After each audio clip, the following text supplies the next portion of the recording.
Pemirsa, polisi menangkap 12 orang dalam kasus perusakan masjid milik Ahmadiyah di Sintang, Kalimantan Barat. 9 orang diantaranya telah ditetapkan sebagai tersangka.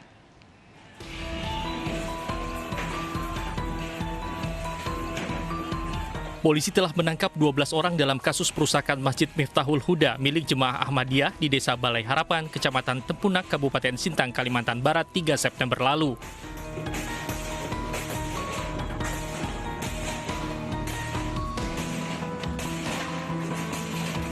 Setelah diperiksa 1 kali 24 jam, 9 orang diantaranya ditetapkan sebagai tersangka. Namun tidak menutup kemungkinan jumlah tersangka akan ada penambahan karena tim masih menyelidiki kasus ini. Itu sudah mengamankan awalnya 10 orang, kemudian malam harinya menjadi 12 orang. Kemudian karena kita punya waktu 1 kali 4 jam untuk menentukan status orang yang kita amankan, maka baru tadi di tanggal 6 dari 12 orang itu kami tetapkan 9 orang sebagai tersangka. Mereka kita jerat dengan pasal 170 secara bersama-sama melakukan pengrusakan. Kita tetap berkomunikasi dengan baik terhadap para pelaku ini dan mereka mengapresiasi apa yang sudah dilakukan oleh aparat kepolisian. Polda Kalimantan Barat meminta kepada seluruh masyarakat agar dapat menyerahkan kasus ini kepada pihak kepolisian dan tidak main hakim sendiri sembari proses penyelidikan berlanjut. Ratusan warga yang tergabung dalam aliansi umat Islam merusak Masjid Miftahul Huda milik Jemaah Ahmadiyah serta membakar bangunan kayu di sebelahnya di Desa Balai Harapan, Kecamatan Tempunak, Kabupaten Sintang, Kalimantan Barat 3 September lalu. Aparat TNI Polri yang mencoba mengendalikan situasi tak bisa berbuat banyak karena kalah jumlah. Aliansi umat Islam menilai aliran Ahmadiyah sesat dan menyesatkan. Mereka telah meminta pemerintah dan aparat hukum membongkar Masjid Ahmadiyah, namun ternyata hanya dihentikan operasionalnya sementara. Dari Sintang dan Pontianak, Kalimantan Barat, Gusti Edi Uun Yuniar, iNews melaporkan.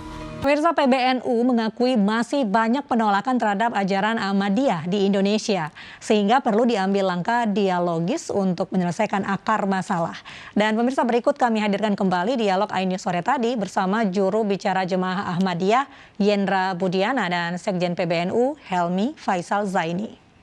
Ini menjadi kesempatan Anda juga tentunya untuk meluruskan apakah sebenarnya ajaran dalam Ahmadiyah ini masih sejalan dengan ajaran dalam agama Islam.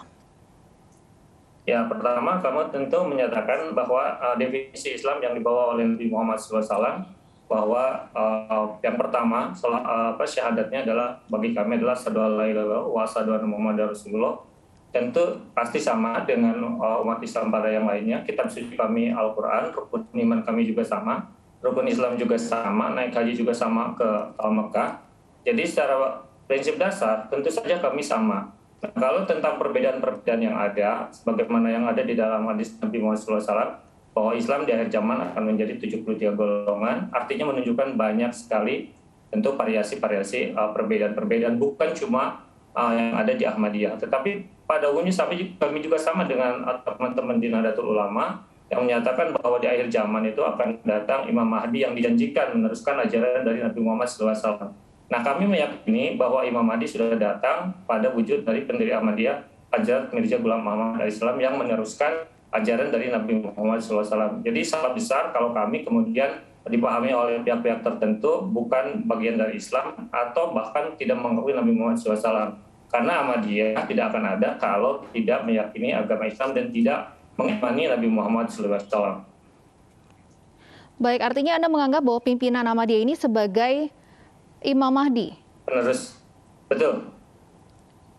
Pak Helmi, terkait dengan pandangan yang berbeda dalam ajaran Ahmadiyah seperti yang baru saja disampaikan oleh Pak Yendra, bagaimana kemudian PBNU memandang hal ini?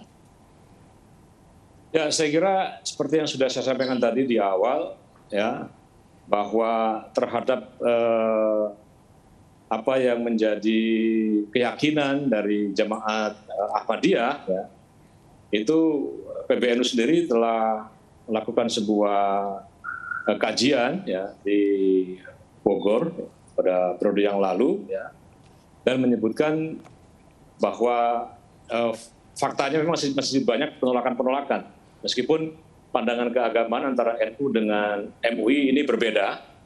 Kalau MUI kan menyatakan sesat dan menyesatkan. Kalau bagi NU memang tidak mudah kita menyebut seseorang atau kelompok ini sesat atau menyesatkan. Kami harus berhati-hati karena kita harus melihat lebih utuh lagi. Nah, mungkin saja apa yang disampaikan Mas Hendra ini sesuatu yang sebetulnya kalau terus didialogkan dengan baik adalah sesuatu yang selama ini juga menjadi pemahaman dari teman-teman yang ada. Baik. Tetapi kita juga harus memaklumi sejarah perkembangan Ahmadiyah yang ada. Ini juga secara internasional ini kita lihat berbeda-beda antara satu negara-negara yang lain.